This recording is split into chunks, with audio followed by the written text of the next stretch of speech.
Sidang Majelis Umum Perserikatan Bangsa-Bangsa atau United Nations General Affairs ya, UNGA adalah sebuah panggung diplomatis tertinggi yang biasanya dihadiri oleh setiap negara, di mana tiap negara di dunia yang emang terdaftar dalam member PBB gitu ya menyampaikan nggak cuma keluh kesahnya gitu ya, pandangannya terhadap apapun yang terjadi di dunia ya. Dan di tahun ini orang-orang Indonesia rame banget ngomongin soal UNGA. Soalnya presiden kita Pak Prabowo itu datang untuk memberikan pidato.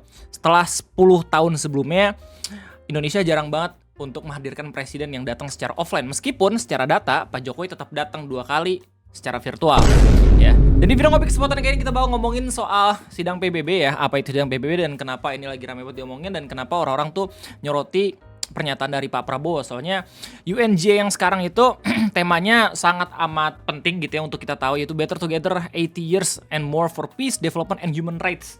Oke, ngomongin soal human rights and peace, dimana banyak banget negara-negara yang hadir itu langsung ngomongin soal Palestina ya. Selamat datang di Ngopi, ngobrol Presiden Indonesia bersama gue, your favorite Uncle Om Ray. Sebelum kita ngomongin soal UNGA, kita ngomongin dulu soal MBG.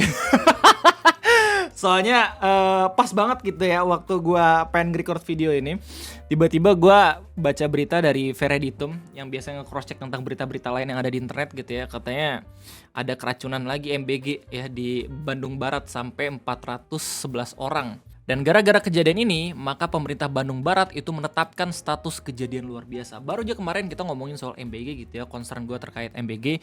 Dan gue pun sampai sekarang masih penasaran ada gak sih berita-berita organik yang baik tentang MBG. Ternyata ketika gue scroll Facebook, gue menemukan satu postingan yang nge-support tentang adanya MBG.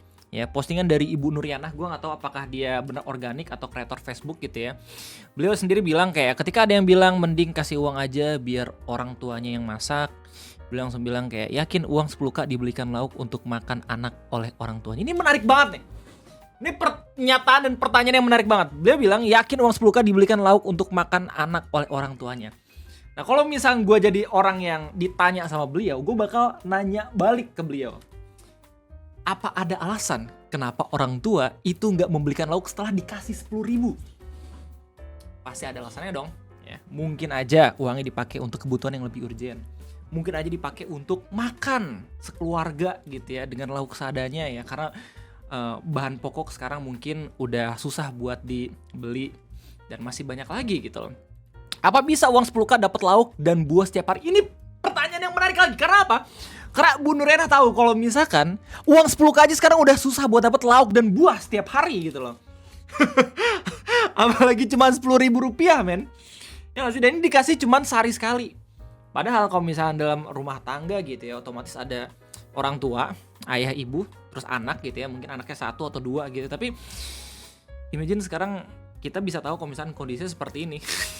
Faktanya sekolah sudah menganjurkan anak membawa bekal. Setiap hari saja orang tuanya tak sanggup dengan alasan anak gak mau lah, udah sarapan lah, gak ada lauk lah, dan sebagainya.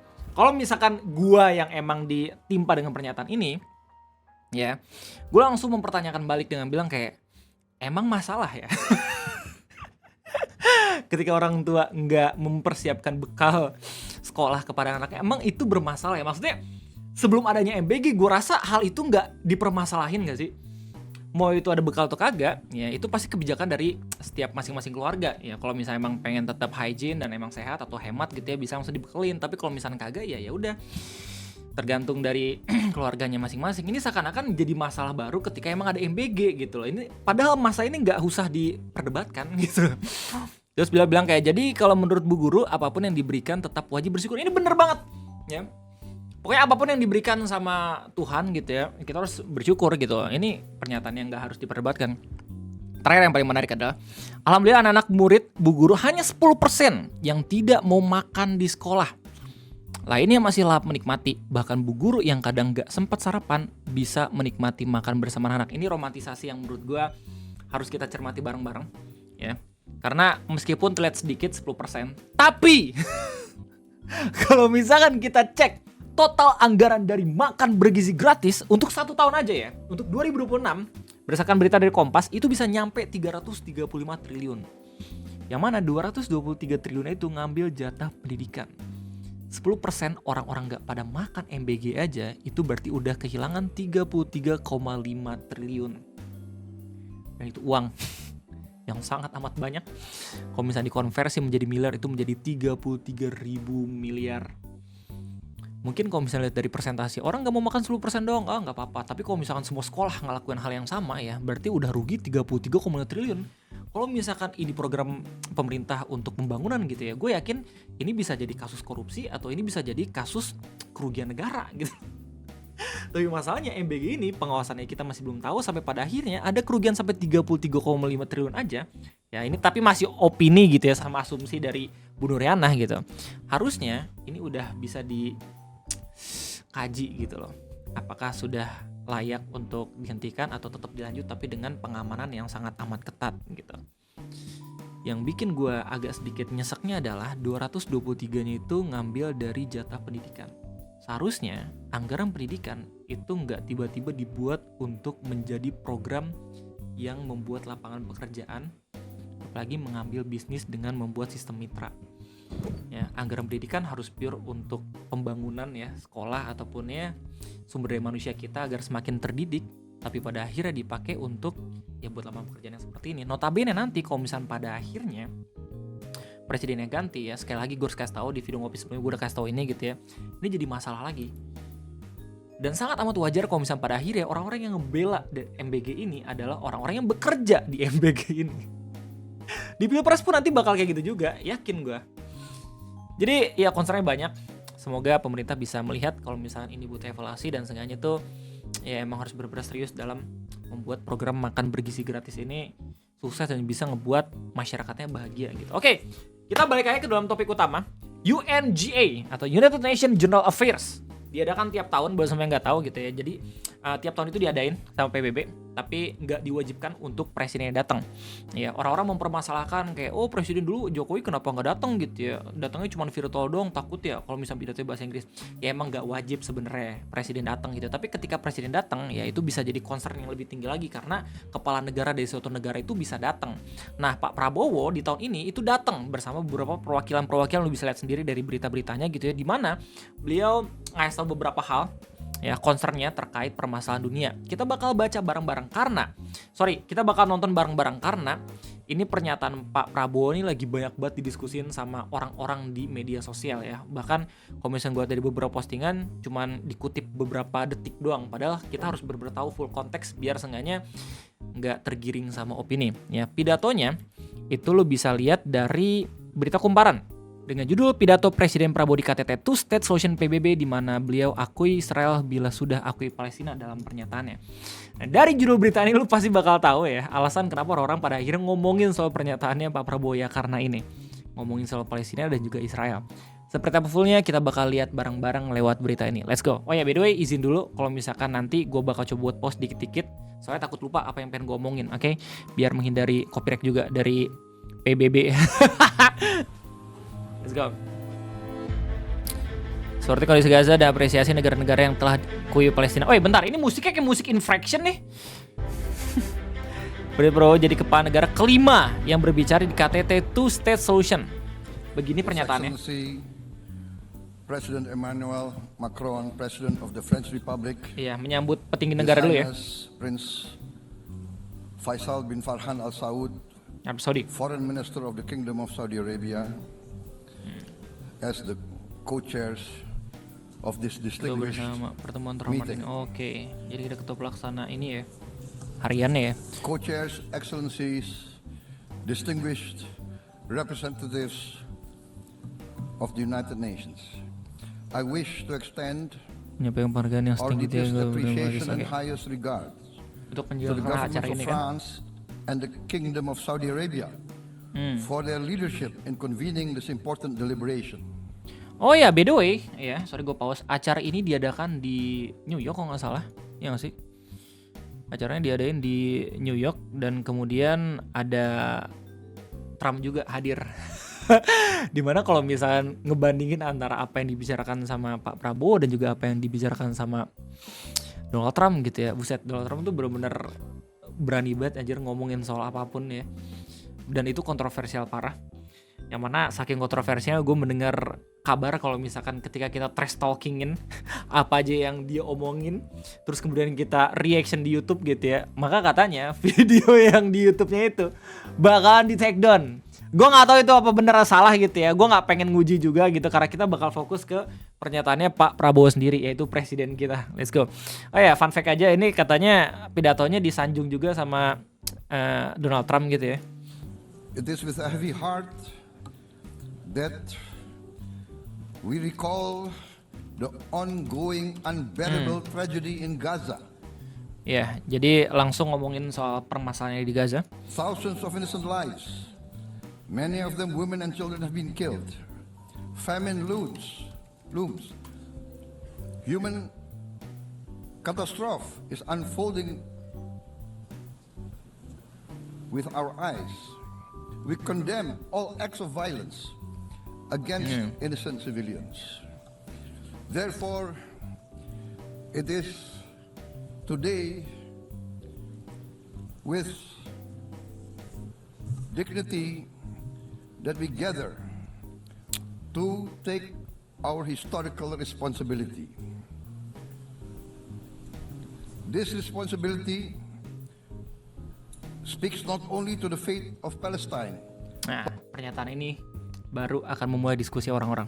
but also to the future of Israel, and also the very credibility of the United Nations. We condemn all violence against innocent civilians. Therefore, Indonesia once again reiterates its commitment to the two-state. Ini wakil-wakil Indonesia ya, ada Menteri Luar Negeri, HAM, dan juga beberapa menteri lain yang gue nggak tahu ini siapa beliau. Solution in the Palestine problem. Nah, Only this two-state solution will lead to peace. ini adalah topik yang pada akhirnya menjadi perdebatan dari orang-orang, apakah two-state solution itu benar-benar solusi yang terbaik untuk Palestina juga Israel. Gue nggak salah sempat buat video ngopi gitu ya, coba buat nyari tahu pernah nggak sih ada two-state solution itu dibuat antara Israel juga Palestina. Ternyata udah ada coy, dari tahun 2003 kalau nggak salah. Terus kalau misalnya lihat baca beritanya dari The Guardian atau portal berita internasional gitu ya, ada pihak-pihak yang pada akhirnya menggagalkan two-state solution, dan lu harusnya nggak kaget siapa pihak yang pada akhirnya menggagalkan itu. Iya, cuman ya sepertinya negara kita masih tetap berpangku sama solusi two-state solution gitu ya. Padahal kalau misalkan kita lihat opini dari orang-orang di negara kita tercinta, solusinya simpel sebenarnya. Itu kan Amerika kan luas banget, itu kenapa nggak dibagi gitu. Guarantee statehood for Palestine, but Indonesia also declares that once Israel recognizes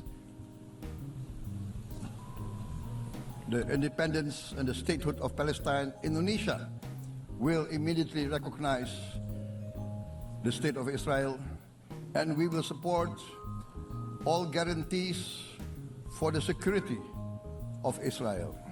Jadi simpulannya kayak Indonesia bakal mengakui kedaulatan Israel kalau misalnya Israel mengakui kedaulatan Palestina gitu loh. Singkatnya gitu. Ini udah pernah dibicarakan sama Pak Presiden Prabowo gitu ya sebelumnya. Sorry. For the security of Israel. The New York Declaration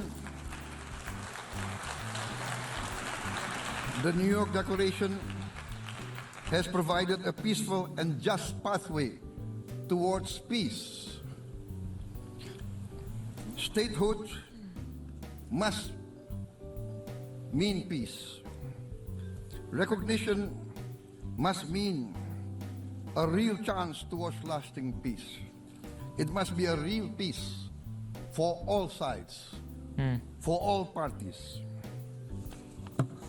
Distinguished Excellencies, we commend the leading states of the world that have taken this principled step. France, Canada, Australia, the United Kingdom, Portugal, and many other leading countries of the world have taken a step on the right side of history. The recognition of the state of Palestine is the right step on the right side of history. To those who have yet to act, Ya, basically beliau bilang kayak, oh ada beberapa negara-negara yang pada akhirnya mengakui kedaulatan Palestina, dan kata Pak Prabowo sendiri bilang kalau misalkan itu adalah langkah yang bagus dan benar gitu ya dalam sebuah sejarah kedaulatan nanti. we say history does not stand still. Ya, We must recognize Palestine now. We must stop the humanitarian catastrophe in Gaza. Ending the war must be our utmost priority. We must overcome hatred, fear. We must overcome suspicion. We must achieve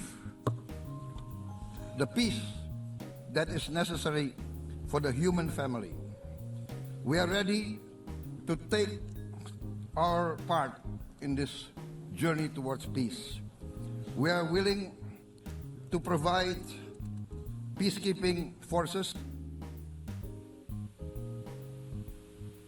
ya oke. By the way, ini mic langsung dimatiin karena basically PBB itu punya maksimal durasi gitu ya untuk memberikan pidato 5 menit gitu, tapi nggak lama mic-nya mati. Pak Prabowo juga udah selesai dalam menyampaikan pendapat kayak gitu. Thank you very much. Ya, jadi begitu pernyataan lengkapnya. Kalian udah mendengarkan dan juga udah menonton baik-baik sama gue. Sekarang giliran gue langsung nanya pendapat kalian semua gimana di kolom komentar. Ini menarik banget. Saat gue ada beberapa berita lagi yang ngasih tau kalau misalnya Netanyahu juga hadir gitu ya. Terus orang-orang pada walk out ketika dia menyampaikan pendapat gitu ya. Gue gak tahu itu benar atau salah, silahkan koreksi gue. Dan kemudian balik lagi, Amerika dengan Donald Trump juga hadir. Terus kemudian bilang kalau misalnya tetap tidak mau mengakui kedaulatan Palestina, karena ketika mengakui kedaulatan Palestina berarti mengakui ada kegiatan Hamas. Cuman ya balik lagi, banyak banget negara-negara di dunia ini yang pada akhirnya itu mengakui, terus kemudian melihat kalau misalkan itu kejahatan perang yang sangat amat luar biasa yang dilakukan sama Israel gitu ya. Sekali lagi, intinya itu aja mungkin dari gue. Terima kasih banyak udah mendengarkan apapun yang ada di video kopi kesempatan kali ini. Gimana tanggapan kalian semua? Silahkan tulis di kolom komentar. Harusnya gue ranking lagu nih, tapi telat 4 menit. Gue undur diri, sampai jumpa lagi. Sehat-sehat semuanya. Bentar, sebenarnya gue masih belum paham gitu ya, kenapa kita harus melindungi Israel ketika mereka ingin mengakui kedaulatan Palestina? Maksudnya yang sering ngejajah itu kan jujur gue sendiri gak paham sih. Mungkin ada yang lebih pintar di kolom komentar gitu yang bisa ngasih tau gue. Tapi agak sedikit aneh sih gue juga ngerasanya ngedengar pernyataan dari Pak Prabowo. Oh ya, sekali lagi thank you.